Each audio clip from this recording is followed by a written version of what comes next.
ನಮಸ್ತೆ ಸ್ನೇಹಿತರೆ. ಮಾಘಪುರಾಣದ 6ನೇ ಅಧ್ಯಾಯ. ಶೂದ್ರ ದಂಪತಿಗಳ ಕತೆ.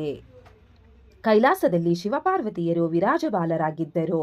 ಶಿವನು ಪಾರ್ವತಿಗೆ ಮಾಘಮಾಸ ಮಹಾತ್ಮೆಯನ್ನು ಹೇಳುತ್ತಿದ್ದನು. ಮುಂದುವರಿದ ಪರಮೇಶ್ವರನು ಪಾರ್ವತಿಗೆ, ಶಾಂಭವಿ, ಇದೀಗ ನಾನು ಹೇಳುವ ಕತೆ ಮಾಘಸ್ನಾನ ಮಾಡಿ ವೈಕುಂಠವನ್ನು ಸೇರಿದ ಶೂದ್ರ ದಂಪತಿಗಳ ಕಥೆಯಾಗಿದೆ ಎಂದನು. ಪಾರ್ವತಿಗೆ ಆ ಕತೆ ಕೇಳುವ ಆಸೆ ಉಂಟಾಯಿತು. ಪತಿದೇವ, ಶೂದ್ರ ದಂಪತಿಗಳು ಯಾರು? ಅವರು ಹೇಗೆ ಪಾಪಮುಕ್ತರಾದರು ಎಂದು ಕೇಳಿದನು. ಈಶ್ವರನು, ಪಾರ್ವತಿ, ಈ ಕಥೆಯನ್ನು ಭಕ್ತಿಪೂರ್ವಕವಾಗಿ ಕೇಳುವಂತವಳಾಗು. ಬಹು ಹಿಂದೆ ಪವಿತ್ರ ಕೃಷ್ಣೆಯು ಹರಿಯುವ ಆಂಧ್ರಪ್ರದೇಶದಲ್ಲಿ ಒಬ್ಬ ಶೂದ್ರಲಿದ್ದನು. ಹೆಸರು ಸುಮಂದ. ಅವಳು ಸಾಕಷ್ಟು ಸಿರಿವಂತಲಿದ್ದಳು. ತಿನ್ನಲು ಉಳ್ಳಲು ಬೇಕಾದಷ್ಟು ಇದ್ದರೂ ಲಾಭದಾಸೆಗೆ ಕುದುರೆ, ಎಮ್ಮೆ, ಹಸು ಮೊದಲಾದ ಪ್ರಾಣಿಗಳನ್ನು ಕೊಂಡು ಮಾರುತ್ತಿದ್ದಳು. ಬಡ್ಡಿ ವ್ಯಾಪಾರ ಮಾಡುವುದೆಂದರೆ ಅವಳಿಗೆ ಎಲ್ಲಿಲ್ಲದ ಕಾತುರ. ದುರಾಚಾರಿಯು, ನಾಸ್ತಿಕನು, ಪಾಪಗಳನ್ನು ಮಾಡುವವನು, ಸುಳ್ಳುಗಾರನು, ಪಶುಪಕ್ಷಿಗಳಲ್ಲಿ ದಯೆ ಇಲ್ಲದವನು ಆಗಿದ್ದನು. ಒಬ್ಬರಿಗೆ ಒಂದು ಕಾಸು ಕೈಯೆತ್ತಿ ಕೊಡುತ್ತಿರಲಿಲ್ಲ. ಸಂಪಾದಿಸಿದ ಹಣವನ್ನು ಭೂಮಿಯಲ್ಲಿ ಯಾರಿಗೂ ಸಿಗದಂತೆ ಹೂತಿಟ್ಟಿದ್ದನು. ಇವಳಿಗೆ ಸುನಂದ ಎಂಬ ಹೆಸರಿನ ಹೆಂಡತಿ ಇದ್ದಳು. ಅವಳು ಗಂಡನಿಗೆ ತದ್ವಿರುದ್ಧವಾಗಿ ಇದ್ದಳು. ಗಂಡ ದಾನ ಮಾಡಲು ಇಲ್ಜರಿದರೆ ಹೆಂಡತಿ ಉದಾರಿಯಾಗಿದ್ದಳು. ಗಂಡ ತಾನು ತಿನ್ನ ಪರರಿಗೂ ಕೂಡ ಕೊಡ ಎಂಬ ಸಾಲಿಗೆ ಸೇರಿದವನು. ಹೆಂಡತಿ ಪಶುಪಕ್ಷಿಗಳಲ್ಲಿ ದಯೆ ಉಳ್ಳವಳಾಗಿದ್ದಳು. ಒಂದು ದಿನ ಶುಚಿವ್ರತನೆಂಬ ಒಬ್ಬ ಮುನಿ ಸುಮಂದನ ಮನೆಗೆ ಬಂದನು. ಆಗ ಮಾಘಮಾಸ, ಎಲ್ಲೆಲ್ಲೂ ಚಳಿ.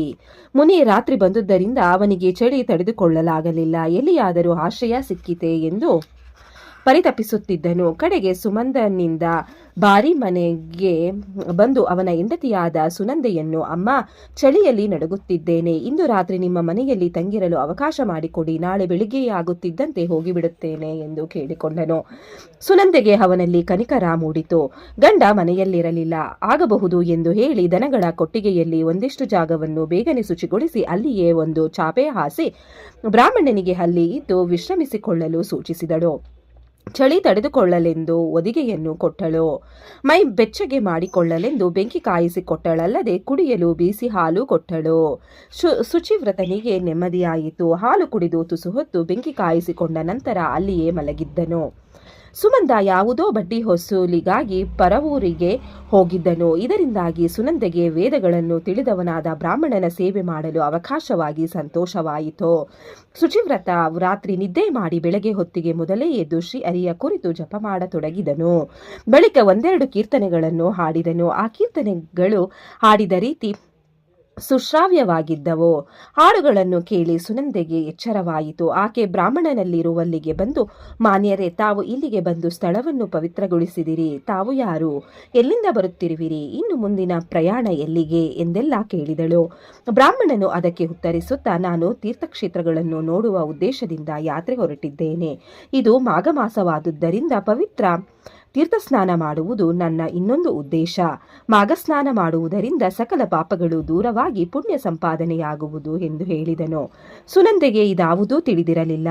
ಅವಳು ಸಂತೋಷದಿಂದ, ಸ್ವಾಮಿ, ಹೌದೇ, ಮಾಘಮಾಸದಲ್ಲಿ ತೀರ್ಥಕ್ಷೇತ್ರಗಳನ್ನು ಸಂದರ್ಶಿಸಿ ಸ್ನಾನ ಮಾಡುವುದರಿಂದ ಯಾವ ಫಲ ಉಂಟಾಗುವುದು ಎಂದು ದಯಮಾಡಿ ನನಗೆ ತಿಳಿಸಿ ಎಂದು ಪ್ರಾರ್ಥಿಸಿದಳು. ಬ್ರಾಹ್ಮಣನು, ಅಗತ್ಯವಾಗಿ ಆಗಲ್ಲಮ್ಮ. ಮಾಘಮಾಸದಲ್ಲಿ ಮಾಘಸ್ನಾನವನ್ನು ಸೂರ್ಯೋದಯವಾಗುತ್ತಿರುವಾಗ ಮಾಡಿದ್ದೇ ಆದರೆ ಎಲ್ಲ ಪಾಪಗಳು ನಾಶವಾಗುತ್ತವೆ. ಸ್ನಾನದ ಬಳಿಕ ಮಾಘಮಾಸದ ಒಡೆಯನಾದ ಮಹಾವಿಷ್ಣುವನ್ನು ಗಂಧ ಪುಷ್ಪಾದಿಗಳಿಂದ ಪೂಜಿಸಿ ಆತನ ದಿವ್ಯ ಕಥೆಗಳನ್ನು ಕೇಳುವವರು ಎಂತಹ ಪಾತಕಗಳನ್ನೇ ಮಾಡಿ ಪಾಪ ಸಂಪಾದನೆ ಮಾಡಿದ್ದರೂ ಆ ಪಾಪ ಪರಿಹಾರವಾಗಿ ಪುಣ್ಯಭಾಜನರಾಗುವರು. ಇಷ್ಟೇ ಅಲ್ಲದೆ ಮಾಘಮಾಸದಲ್ಲಿ ತಮ್ಮ ಶಕ್ತಾನುಸಾರ ದಾನ ಮಾಡಿದವರು ಬ್ರಹ್ಮಹತ್ಯೆಯ ದೋಷದಿಂದಲೂ ಮುಕ್ತರಾಗುವರು. ಸ್ನಾನ ಮಾಡದೆ ಜಪತಪಗಳಲ್ಲಿರದೆ ಹೋದವನು, ದಾನ ಮಾಡದಿರುವವನು ಮಹಾಪಾಪಿಯಾಗಿ ನರಕದಲ್ಲಿ ಬಿದ್ದು ತೊಳಲಾಡುವನು. ನಮ್ಮ ನಾಡಿನ ಪುಣ್ಯತೀರ್ಥಗಳಾದ ಕೃಷ್ಣ, ಗೋದಾವರಿ, ಕಾವೇರಿ, ಸರಸ್ವತಿ ಮೊದಲಾದ ನದಿಗಳಲ್ಲಿ ಮಾಘಸ್ನಾನ ಮಾಡುವವರಿಗೆ ವೈಕುಂಠ ಲೋಕ ಪ್ರಾಪ್ತಿಯಾಗುವುದು. ಇಹಲೋಕದಲ್ಲಿಯೂ ಅವರು ಎಲ್ಲಾ ಸೌಖ್ಯಗಳನ್ನು ಅನುಭವಿಸುವವರು ಎಂದು ಹೇಳಿದನು. ಶುಚಿವ್ರತನ ಮಾತುಗಳನ್ನು ಕೇಳಿ ಸುನಂದೆಗೆ ಹಿಗ್ಗಿ ಹೋದಳು. ಇದುವರೆಗೂ ತನಗೆ ಈ ಸಂಗತಿ ತಿಳಿದೇ ಇರಲಿಲ್ಲವಲ್ಲ ಎಂದು ಚಿಂತಿಸಿದಳು. ಶುಚಿವ್ರತನ್ನು ಮುಂದುವರೆದು, ಅಮ್ಮ, ತಿಳಿದೋ ತಿಳಿದೆಯೋ ಭಕ್ತಿಯಿಂದಲೋ ಬಲಾತ್ಕಾರಕ್ಕೋ ಯಾರೇ ಮಾಘಸ್ನಾನ ಮಾಡಿದರೂ ಅಂಥವರು ಮೋಕ್ಷ ಹೊಂದುವರು. ಮಾಘಮಾಸದ ಫಲ ಅಂತಹುದಾಗಿದೆ. ಇದರಲ್ಲಿ ಎಳ್ಳಷ್ಟು ಸಂಶಯವಿಲ್ಲ ಎಂದು ಹೇಳಿದನು. ಸುನಂದೆ ಸಂತೋಷದಿಂದ, ಅಯ್ಯ ಬ್ರಾಹ್ಮಣೋತ್ತಮರೇ, ನನ್ನ ಯಾವುದೋ ಜನ್ಮದ ಸುಕೃತದಿಂದ ನಿಮ್ಮ ದರ್ಶನ ಭಾಗ್ಯ ಲಭಿಸಿತು. ನಮ್ಮ ಮನೆಯು ಪವಿತ್ರವಾಯಿತು. ನಮ್ಮ ಪಿತೃಗಳೆಲ್ಲ ಉದ್ಧಾರವಾದರು. ನಾನಾದರೂ ಮಾಘಸ್ನಾನ ಮಾಡುವ ಅಭಿಲಾಷೆ ಉಳ್ಳವಳಾಗಿದ್ದೇನೆ ಎಂದಳು. ಶುಚಿವ್ರತನು, ಅಮ್ಮ ಖಂಡಿತವಾಗಿ ಮಾಡುವಿಯಂತೆ, ಆದರೆ ಇಂದು ಹೊತ್ತು ಮೀರಿ ಹೋಯಿತು. ನಾಳೆ ಶುಭೋದಯಕ್ಕೆ ಬ್ರಾಹ್ಮಿ ಮುಹೂರ್ತದಲ್ಲಿ ಸೂರ್ಯೋದಯವಾಗುತ್ತಿರುವ ಕಾಲದಲ್ಲಿ ಪವಿತ್ರ ಸ್ನಾನ ಮಾಡಬಹುದು ಎಂದು ಹೇಳಿ ಅಂದು ಪುರ ಆ ಸ್ಥಾನದಲ್ಲಿಯೇ ಕಳೆದನು.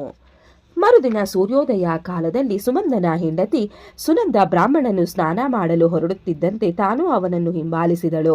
ಶುಚಿವ್ರತನು ಸುನಂದೆಯು ಹೊತ್ತು ಮೀರುವುದರೊಳಗೆ ಸ್ನಾನ ಮಾಡಲು ಹೋಗುತ್ತಿರುವಾಗ ದಾರಿಯಲ್ಲಿ ಸುಮಂದನು ಎದುರಾದನು. ಸುನಂದೆ ಗಾಬರಿಯಾದರೂ ಧೈರ್ಯದಿಂದ ಗಂಡನಿಗೆ ತಾನು ಬ್ರಾಹ್ಮಣನ ಸಲಹೆಯಂತೆ ಮಾಘಸ್ನಾನ ಮಾಡಲು ನದಿಗೆ ಹೋಗುತ್ತಿರುವುದಾಗಿಯೂ ಮಾಘ ಮಾಸದ ಫಲ ನಮಗೆ ಶುಭವನ್ನು ತರುವುದು ಎಂದು ಹೇಳಿದಳು. ಸುನಂದೆಯು ಮಾತು ಕೇಳಿ ಸುಮಂದ ಹೌಹಾರಿದನು. ಅವನು ಹೆಂಡತಿಯನ್ನು ಗದರಿಕೊಂಡು, ನಿನಗೇನಾದರೂ ಬುದ್ಧಿ ಕೆಟ್ಟು ಹೋಯಿತೆ? ಇನ್ನೂ ಬೆಳಗಾಗಿಲ್ಲ. ಈ ಕಾಲದಲ್ಲಿ ಅದು ಚಳಿಯಿಂದ ಮೈ ನಡುಗುತ್ತಿರುವಾಗ ತಂಪಾದ ನೀರಿನಲ್ಲಿ ಸ್ನಾನ ಮಾಡುವೆಯಾ? ಮಾಘ ಮಾಸದ ಫಲವೇ ಯಾವನು ನಿನಗಿದ್ದನ್ನೆಲ್ಲ ಹೇಳಿ ಹುಚ್ಚು ಹಿಡಿಸಿರುವನು? ನಡೆ ಮನೆಗೆ, ಇವೆಲ್ಲ ಬೇಡ. ನಾನಿದನ್ನೆಲ್ಲ ನಂಬುವುದಿಲ್ಲ ಎಂದು ಅವಳನ್ನು ಥಳಿಸಲು ಒಂದು ದೊಣ್ಣೆ ತರಲು ಮನೆಯೊಳಗೆ ಓಡಿದನು. ಅವನು ದೊಣ್ಣೆ ತರುವುದರೊಳಗೆ ಸುನಂದ ನದಿಗೆ ಇಳಿದೇ ಬಿಟ್ಟಳು. ಆದರೆ ಅವಳನ್ನು ಇಲ್ಲಕ್ಕೆ ಕರೆದಳು. ಆದರೆ ಸುನಂದ ಸ್ನಾನಕ್ಕೆಂದು ಹೊರಟಳು. ಸುಮಂದಲ್ಲೋ ಅವಳನ್ನು ಹಾಗೆಯೇ ಬಿಟ್ಟರೆ ಪರಿಸ್ಥಿತಿ ವಿಷಮವಾಗುವುದೆಂದು ಅವಳನ್ನು ಅಲ್ಲಿಗೆ ಬಿಡದೆ ನದಿಗೆ ಇಳಿದು ಅವಳನ್ನು ದೊಣ್ಣೆಯಿಂದ ಬಾರಿಸತೊಡಗಿದಳು. ಅವಳಿಗೆ ಇಷ್ಟವಿಲ್ಲದಿದ್ದರೂ ನದಿಗಿಳಿದು ಸ್ನಾನ ಮಾಡಿದಂತಾಯಿತು. ಇಬ್ಬರು ಭಾಗಸ್ನಾನ ಮಾಡಿ ಮನೆಗೆ ಹಿಂದಿರುಗಿದರು. ಶುಚಿವ್ರತನು ನಿತ್ಯ ಕರ್ಮಗಳನ್ನು ಮುಗಿಸಿಕೊಂಡು ತನ್ನ ದಾರಿ ಹಿಡಿದಳು. ಕೆಲ ಕಾಲದಲ್ಲಿ ಸುಮಂದಲು ಸುನಂದೆಯು ರೋಗಕ್ಕೆ ಬಲಿಯಾಗಿ ತೀರಿಕೊಂಡರು. ಸುಮಂದನಲ್ಲೂ ಯಮಕಿಂಕರರು ಬಂದು ಬಂಧಿಸಿದರು. ಆದರೆ ಸುನಂದೆಯಲ್ಲೂ ವೈಕುಂಠದಿಂದ ಬಂದ ವಿಷ್ಣುದೂತರು ದಿವ್ಯವಾದ ವಿಮಾನದಲ್ಲಿ ಕೂರಿಸಿಕೊಂಡು ವಿಷ್ಣುಲೋಕಕ್ಕೆ ಕರೆದೊಯ್ದರು. ಹಾಗೆ ಕರೆದೊಯ್ಯುವಾಗ ಮಾರ್ಗ ಮಧ್ಯದಲ್ಲಿ ಸುನಂದಳು, ಅಯ್ಯ ವಿಷ್ಣುದೂತರೇ, ಇದೇನು ನೀವು ಮಾಡುತ್ತಿರುವುದು? ಇದು ಸರಿಯೇ? ನನ್ನ ಪತಿದೇವನು ಒಂದಾದರೂ ಪುಣ್ಯ ಕಾರ್ಯ ಮಾಡಲಿಲ್ಲ. ದೈವ ನಿಂದಕಲಾಗಿದ್ದನು ನಿಜ. ಅವನನ್ನು ಯಮದೂತರು ಒಯ್ಯುತ್ತಿರುವರು. ನಾನು ಅವನ ಹೆಂಡತಿ. ನಾನು ಅವನ ಅಧೀನದಲ್ಲಿದ್ದುದರಿಂದ ಯಾವ ಪುಣ್ಯ ಕಾರ್ಯವನ್ನೂ ಮಾಡಲಿಲ್ಲ. ನಿಂತಿರುವಾಗ ನನ್ನನ್ನು ಮಾತ್ರ ವೈಕುಂಠಕ್ಕೆ ಕರೆದು ತರುತ್ತಿರುವಿರಲ್ಲ, ಯಾಕೆ ಎಂದು ಕೇಳಿದಳು. ಅದಕ್ಕೆ ವಿಷ್ಣುದೂತರು, ತಾಯೇ, ನೀನು ಬ್ರಾಹ್ಮಣರ ಉಪದೇಶವನ್ನು ಬಲಗೊಂಡು ಭಕ್ತಿಯಿಂದ ಭಾಗಸ್ನಾನ ಮಾಡಿದೆಯಾದುದರಿಂದ ನಿನ್ನ ಎಲ್ಲಾ ಪಾಪಗಳು ಪರಿಹಾರವಾಗಿ ವಿಷ್ಣುಲೋಕ ಪ್ರಾಪ್ತಿಯಾಯಿತು ಎಂದರು. ಆಗ ಸುನಂದೆಯು, ನಾನು ಸ್ನಾನ ಮಾಡಿದ್ದು ನಿಜವಾದರೂ ನನ್ನೊಡನೆ ನನ್ನ ಪತಿಯು ಸ್ನಾನ ಮಾಡಿದನಲ್ಲ, ಅವನಿಗೆ ಸ್ನಾನ ಫಲವಿಲ್ಲವೇ ಎಂದು ಪ್ರಶ್ನಿಸಿದಳು. ಆಗ ವಿಷ್ಣುದೂತರಿಗೆ ಸಂದಿಗ್ಧ ಕಿಟ್ಟಕೊಂಡಂತಾಯಿತು. ಅವರು ಬೇಗನೆ ಯಮದೂತರನ್ನು ಕಂಡು ವಿಷಯ ತಿಳಿಸಿ ಚಿತ್ರಗುಪ್ತನ ಬಳಿಗೆ ಪರಿಹಾರಕ್ಕಾಗಿ ಹೋದರು. ಎಲ್ಲ ಪರಿಶೀಲಿಸಿದ ಚಿತ್ರಗುಪ್ತ, ಸುಮಂದನು ಎಷ್ಟೇ ಪಾಪ ಕೆಲಸಗಳನ್ನು ಮಾಡಿದವನಾಗಿದ್ದರೂ ಪತ್ನಿಯ ನಿಮಿತ್ತ ಬಲವಂತ ಭಾಗಸ್ನಾನ ಮಾಡಿದುದರಿಂದ ಅವನಿಗೆ ಭಾಗಸ್ನಾನದ ಫಲ ಇರುತ್ತದೆ. ಆದುದರಿಂದ ಇವನನ್ನು ಯಮಲೋಕದಲ್ಲಿಟ್ಟುಕೊಳ್ಳಲು ನಮಗೆ ಅವಕಾಶವಿಲ್ಲ. ಇವನನ್ನು ಬಿಟ್ಟು ಬಿಡಿ. ಪುಣ್ಯಶಾಲಿಯಾದುದರಿಂದ ಇವನನ್ನು ವಿಷ್ಣುಲೋಕಕ್ಕೆ ಹೊಯ್ಯಲು ವಿಷ್ಣುದೂತರಿಗೆ ಕೊಟ್ಟು ಬಿಡಿ ಎಂದು ಬಿಟ್ಟಲು. ಚಿತ್ರಗುಪ್ತನ ಆದೇಶದಂತೆ ಯಮಕಿಂಕರರು ಸುಮಂದನನ್ನು ವಿಷ್ಣುದೂತರಿಗೆ ಒಪ್ಪಿಸಿದರು. ಸುಮಂದ ಸುನಂದೆಯೊಡನೆ ವೈಕುಂಠವನ್ನು ಸೇರಿ ಅಲ್ಲಿ ಸುಖವಾಗಿದ್ದಳು. ಪಾರ್ವತಿ, ಕೇಳಿದೆಯಾ ಸುಮಂದನ ಕತೆ? ಅವನು ಪರಮ ಪಾಪಿಯೇ ಆದರೂ ಸುನಂದೆಯು ಕೈಗೊಂಡ ಭಾಗಸ್ನಾನದ ನಿಮಿತ್ತ ತಾನೂ ಸ್ನಾನ ಮಾಡಿ ಸತ್ಸಂಗಿಯಾಗಿ ದಿವ್ಯಲೋಕವನ್ನು ಪಡೆದಳು. ಅವಳು ಒಳ್ಳೆಯವಳು ಆದವಳ ಸಂಘದಿಂದಾಗಿ ಸುಖಿಯಾದಳು. ಯಾರೇ ಆಗಲಿ ಸಜ್ಜನರ ಸಹವಾಸ ಮಾಡಬೇಕು, ದುರ್ಜನರ ಸಹವಾಸ ಬಿಡಬೇಕು. ಭಾಗಸ್ನಾನದ ಫಲವನ್ನು ನೀನು ತಿಳಿದೆಯಲ್ಲವೇ? ಬಲವಂತಕ್ಕೆ ಭಾಗಸ್ನಾನ ಮಾಡಿದರು ಸುಮಂದಲು ಪುಣ್ಯ ಭಾಜನಲಾದಲು. ಹೀಗೆ ಯಾವ ರೀತಿಯಲ್ಲಿ ಆಗಲಿ ಭಾಗಸ್ನಾನ ಮಾಡಿ ಶ್ರೀ ಹರಿಯನ್ನು ಧ್ಯಾನಿಸಿ ಕೈಲಾದ ದಾನ ಮಾಡಿದವನು ಇಹಲೋಕದಲ್ಲಿ ಎಲ್ಲ ಸುಖಗಳನ್ನು ಅನುಭವಿಸಿ ಪರಲೋಕದಲ್ಲಿ ಸುಖಿಗಳಾಗುವರು ಎಂದು ಹೇಳಿದನು. ಇಲ್ಲಿಗೆ 6ನೇ ಅಧ್ಯಾಯವು ಮುಕ್ತಾಯಗೊಂಡಿತು. ಈ ಅಧ್ಯಾಯವನ್ನು ಕೇಳಿದವರಿಗೂ ಓದಿದವರಿಗೂ ಶ್ರವಣ ಮಾಡಿದವರಿಗೂ ಆ ಭಗವಂತನು ಒಳ್ಳೆಯದನ್ನು ಮಾಡುತ್ತಾನೆ. ಓಂ ನಮೋ ಭಗವತೆ ವಾಸುದೇವಾಯ ನಮಃ. ಓಂ ನಮಃ ಶಿವಾಯ. ಧನ್ಯವಾದಗಳು ಸ್ನೇಹಿತರೆ. ವಿಡಿಯೋ ನೋಡಿಕ್ಕೆ ಎಲ್ಲರಿಗೂ ಧನ್ಯವಾದಗಳು. ನಿಮಗೆ ಈ ವಿಡಿಯೋ ಇಷ್ಟ ಆಗಿದ್ರೆ ಪ್ಲೀಸ್ ಒಂದು ಲೈಕ್ ಮಾಡಿ. ನೆಕ್ಸ್ಟ್ ಇನ್ನು ಜಾಸ್ತಿ ವಿಡಿಯೋ ಹಾಕ್ತೀವಿ. ಹಾಗೆ ನಿಮ್ಮ ಫ್ರೆಂಡ್ಸ್ಗೆ ಶೇರ್ ಮಾಡಿ. ಮತ್ತೆ subscribe for you. Thank you very much.